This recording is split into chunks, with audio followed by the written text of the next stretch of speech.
What's going on, guys? I can't see you right now, but welcome to Clear Shots Plays.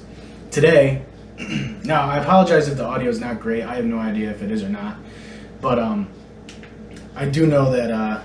First of all, I have to turn this down. I do know that I'm recording it with my GoPro, so the audio is going from that, so it's just directly to the camera. Today I'm going to play a game called Onward, and this is in my Oculus Quest. I got the Oculus Quest 2. The cool thing about this is, like, it's completely wireless, so you don't really have many interruptions as far as playing. Really, you're limited by, like, your play space, which isn't really that big to me. The cool thing about this, anybody who hasn't played VR, there's a Guardian system with this. I don't know how it works with the Vive and other headsets, but I do know that the Quest has this Guardian system where if your controllers are close to the boundary of your play area, which would be around here and my computer and such, it gives you a visual warning, so you can literally see basically a digital wall around you, so that you kind of know not to hit things. You're still probably gonna, but chances are it helps you a little bit. Now, I'm going to get into this game here. Hopefully you can see it now. So this is Onward. Onward is on the Oculus Store. I'm sure it's on PC. I'm really not entirely sure, but this is the main menu here. I'm just going to play some single player operations, do some I don't know, basic like terrorist hunt type of stuff. The cool thing, this is actually the most fun thing for me in this game. There is an online mode. There's plenty of multiplayer options actually. And the cool thing about this game in comparison to Pavlov, which I'll probably end up playing eventually as well. Currently Pavlov is still in a beta on the Quest. But the difference here is like, this game's more of a tactical, and it's slower paced than Pavlov. Pavlov reminds me more of like Call of Duty or Counter-Strike, something like that. So what I'm going to do is maybe play something in the day. I'll do Suburbia, I guess. Something that is going to show you the, give you a better idea for the graphics. So you grab a helmet to choose your faction. Here's your classes that you have. I'll do experienced, and I'll do 8 just to start off. You got a couple of different difficulties: rookie, experienced, veteran, elite. And then it's kind of like any other sort of terrorist hunt game. 128, that's just a crazy density. I don't know how you could even do it. I don't think you can even acquire ammo from anywhere, so I don't know how I would be able to do it. I'm going to play Rifleman because I'm most familiar with it. I use the M16 a lot. The interesting thing about these games, especially like VR shooter games, is the way you reload the gun, you're physically reloading it. So like, you have to know how to use each gun, basically. And you can go through a little tutorial, like there's ways to practice with each one and figure out how to load them. But, let's jump in here. So here's your general interface. This is the worst spawn. I'm in just a backyard. So down here, I can reach. Now my controller actually has grip buttons on the sides, so I can physically grab the gun, grab the other part with my other hand, and now I've stabilized the gun. You can change firing modes by clicking the right stick. You can reach down to your sidearm, grab it. You can also, the cool thing is that it's responsive, so you can quick draw your pistol. I also have a laser sight. You can use a trigger button. You just kind of put your hand near it, push the trigger button, turns it off. You can look at your hand. This tells me how many enemies are remaining. It's giving me a number, sort of like, I don't know if you've played PUBG or whatever. It gives you it's a compass, basically. It's telling you how to call out to your teammates where the other enemies are. And it's really cool, like it's really coordinated when you play online, because you really only have like a certain number of respawns, or maybe you don't have any respawns and you just have to kind of be pretty tactical about it. And like I said, that's the difference between this and Pavlov, which sort of run and gun. Thing about these games and getting used to VR is it took me quite a while just to get used to moving. There's a guy right there. There's two guys right there. Just to get used to like moving in it, because it is strange to see like visually you moving and your body not moving. Like I'm standing still, obviously. Oh god, they saw me. I don't know how they saw me, but they did.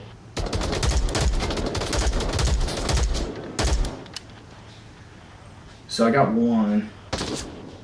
There's still another one there. Another cool thing that's interesting with VR is like I can do things like blind firing or you know, like reaching up over stairs to fire, and it's, you know, you can't really do that in a regular shooter unless the mechanics allow for it, which most games don't.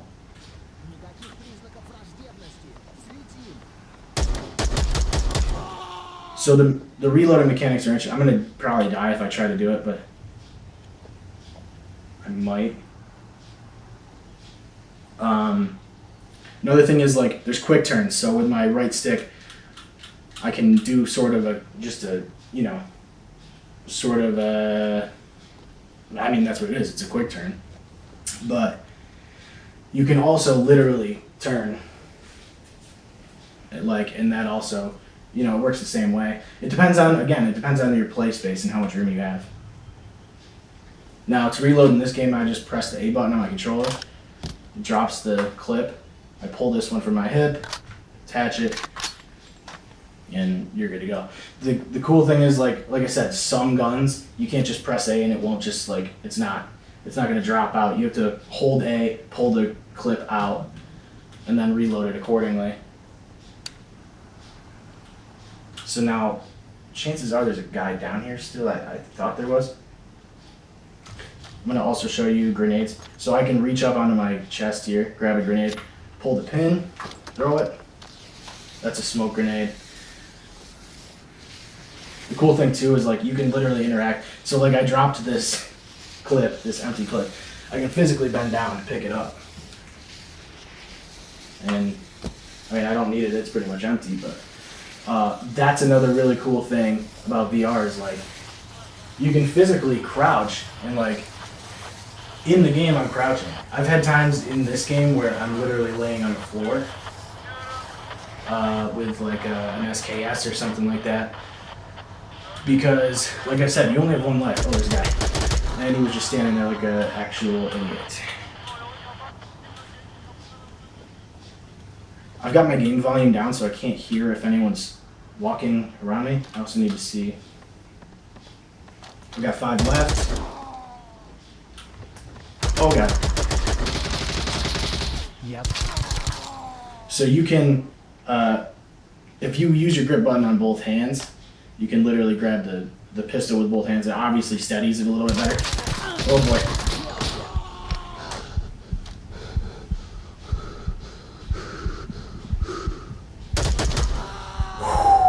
Okay, that was close. So you can recover from damage in this game. There's little, I can't show you now. There are little like stim things that you can grab and you sort of inject yourself with, and it recovers your health. Pavlov is a little different. You'll like, it's like I said, it's more like Call of Duty and those kind of games where you'll recover over time. There is a workshop, so like you got, you know, maps and things like that. There is quite a bit to this game. There's a lot of settings too, and so you can sort of make things a little bit more preferable to the way you want to play it. You can also, with a lot of these VR games, you can make them more comfortable to play and the way you move and things like that, just so that you don't get motion sickness. But like I said, like as long as you don't have tons of problems with motion sickness in your everyday life, like chances are you'll be okay. You just have to kind of get used to it. So I'm gonna do a dark map here, and then I'll wrap it up. I don't want to play like a ton because, I mean, it's pretty self-explanatory. The thing about VR 2 is like me showing you this is not justifying it at all. I mean, it's like you really have to experience it firsthand, because it's just not, you don't understand how fun it is until it's physically in your hands and you're like actually experiencing it. I've got a whole bunch of games for this thing now, and hopefully I can come through and do more of these episodes showing it off, because there's some really, really cool games on this thing, and I'm really impressed with this, the Oculus Quest 2, because I mean, for $300, I don't know that you could get into VR for like any sort of cheaper price with as good of a piece of hardware as this is. I mean, it's really impressive. And like they've also got support for streaming PC games to your Quest. That's coming out very soon, if it's not probably already by the time this comes up, by the time this video's out. Even without the official way to do that, I don't know where I'm going because I can't see. You can still do it technically, because there's a program called Virtual Desktop. It lets you stream your actual desktop to your Quest.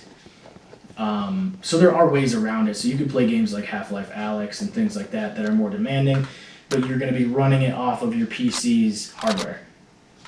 And I can't turn this laser on.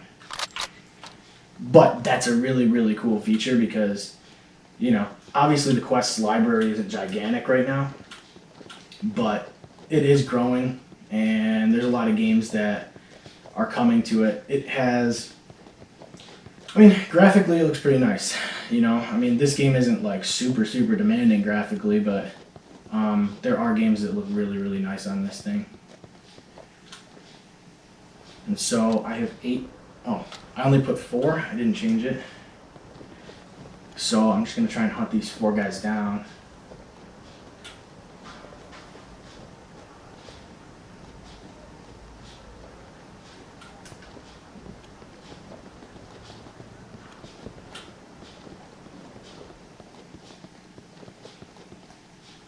I just hopped down those stairs.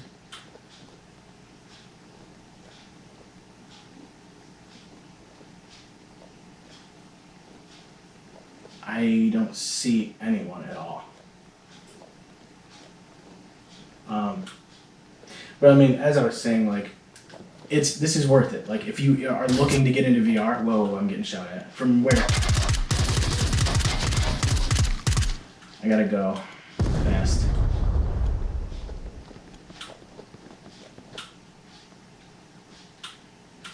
If you're looking to get into VR, this is the way to do it, man. I'm telling you. For the price, there's 2 different versions, I believe. I think the only difference is storage. But the thing that's weird about this is it's basically an Android phone, strapped to a headset,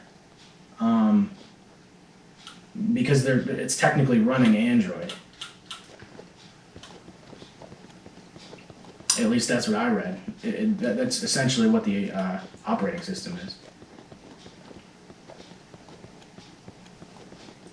So I should have 2 remaining. I don't really want to go back outside because I went all the way around and I didn't see anybody. But also, there wasn't really much going on down here either. And,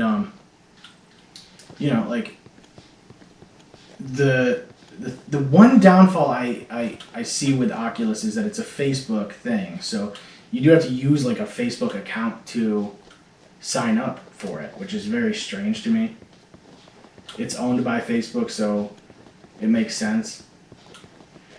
But again, the capabilities of this thing, it's really, really impressive. And the cool thing is, if I run out of battery or get low on battery, I can just plug it in and run the cable through the back of my shirt or whatever and keep playing. Because with any other headset, you'd have to be plugged into your computer. Either way, there they are right there. What should I do? Should I throw a grenade at him? That's not the grenade I want. No, that's still not the grenade I want. I don't see where they are. I can't throw it that far. Huh? What the? Uh-oh. That's a live grenade that I just dropped on the floor. I think I dropped it. Right? Oh my god. I want to pick that up so bad.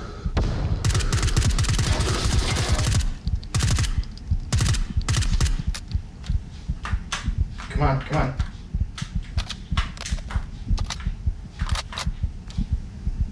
Oh my god. So here's the syringe. I'm just going to stab myself with it and get... Oh god. Oh god. Oh god! I dropped it again. Where'd he go? Where'd he fucking go? I failed twice throwing that grenade. Holy shit.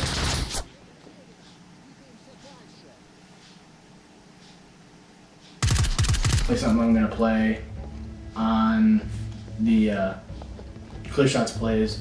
I'm not good at table tennis, but it's just such an addicting game. Here's Pavlov. In Death Unchained is pretty cool. It's a bow and arrow style shooter. Beat Saber, obviously most people have heard of that one. This is VR football. It's kind of fun.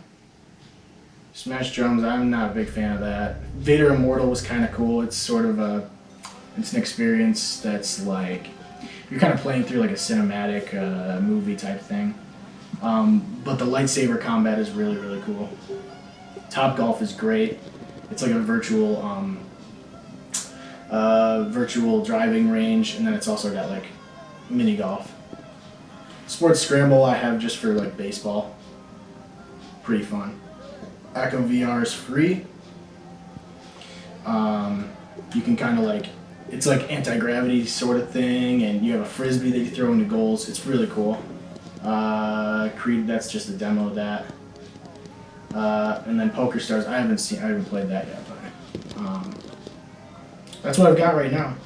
Like I said, like there's gonna be more and more coming out for this, but I was skeptical for sure about VR, but like I think they're getting there for sure. Cool thing with this too is you can double tap the side, and now I can literally see pass through. So like it's using the cameras on the outside, I can see what's going on around me. So like if there's any situation where you have to hop out of the game real quick to see what's going on, you just double tap the side of the headset, and now I'm seeing everything, but I'm seeing it in black and white, and I can see where you guys are. So it's a cool feature, really cool feature. But anyway, that's that. I